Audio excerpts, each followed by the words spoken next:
عمران خان کی صحت کے حوالے سے تشویشناک خبریں موصول ہونے کے بعد بھی ایسے کون سے مستند ذرائع ہیں کہ بغیر کسی ملاقات کے بھی آپ یقین کر بیٹھے ہیں؟ عمران خان کی زندگی کو جن سے خطرہ ہے وہ انہی کی تحویل میں ہے۔ اس سے قبل عمران خان پر جان لیوا حملہ ہو چکا ہے، کئی منصوبے بن چکے ہیں، آنکھ ضائع ہو چکی ہے۔ عمران خان نے واضح طور پر اپنے ڈاکٹرز تک رسائی کے لیے ہر فورم استعمال کرنے اور آواز اٹھانے کی بات کی تھی۔ خدارا سب مل کر ہر فورم کا استعمال کریں۔ بشرا بی بی کی بھی آنکھ کا وہی ایشو بنا اور اب دوسری آنکھ بھی متاثر ہو رہی ہے۔ کیا یہ سب اتفاق ہے؟ چند ہفتے قبل آپ کو بتایا تھا کہ خیبر پختونخوا میں پی ٹی آئی کے لیے حالات ایسے بنائے جائیں گے کہ آپ نہ امن کے لیے آواز اٹھا سکیں گے، نہ عمران خان کی رہائی کے لیے تحریک چلا پائیں گے۔ اسی لیے جلدی کیجئے۔ اگست کے آغاز سے متعدد واقعات ان خدشات کو درست ثابت کر رہے ہیں۔ پارٹی سے گزارش ہے کہ اتحادیوں سے بات کر کے ستمبر کے بجائے اسی مہینے قومی جرگہ بلائے۔ ہمارے پاس وقت کم ہے، ہر گزرتا دن مزید جنازوں کی راہ ہموار کرے گا۔ یہ بھی گزارش ہے کہ امن تحریک کے ساتھیوں، نام نہاد دہشت گردی میں شہید اور زخمیوں، کشمیر کے مظلوموں، بلوچستان کی خواتین اور لاپتہ افراد کے اہل خانہ کو بھی جرگے میں بلائیں۔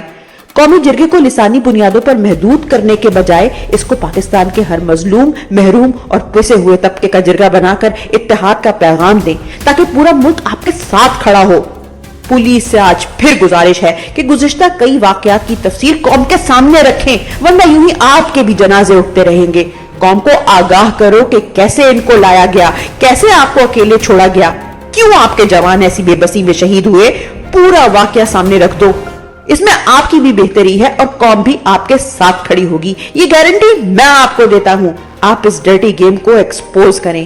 پولیس والے شہید ہوئے تو سی ٹی ڈی نے فوج کو یہاں تک کہا کہ آپ فوج سے اپیل کریں کہ پولیس ناکام ہو گئی ہے اور پختونخوا حکومت آرٹیکل 245 کے تحت فوج سے مدد مانگ لے۔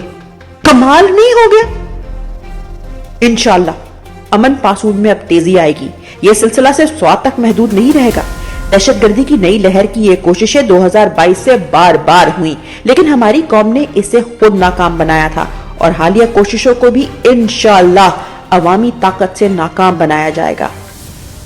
آخری اور اہم ترین گزارش، اس کو عوام تک پہنچانے میں میری مدد کریں۔ میں بار بار اپنے حالیہ پیغامات میں یہ دہرا رہا ہوں، لیکن شاید پاکستان کے باقی علاقوں کو اس تباہی کی سمجھ نہیں۔ فوج عوام کو لشکر بنانے کے لیے دباؤ دے رہی ہے۔ پچھلی مرتبہ آپریشن کے وقت فوج نے اپنی نگرانی میں امن کمیٹیز بنائیں۔ بہت سارے علاقوں میں امن کمیٹی کے اہم ترین لوگوں نے فوجی چھتری تلے طاقت کا استعمال کرتے ہوئے ظلم کیا۔ بہت سارے بے گناہ فوج کی تحویل میں دے دیے گئے، جن میں متعدد کی اموات ہو گئی۔ کسی کا گھر توڑا تو کسی کو قتل کروا دیا گیا۔ فوج چلی گئی اور ان لوگوں کی ذاتی دشمنیاں بن گئی۔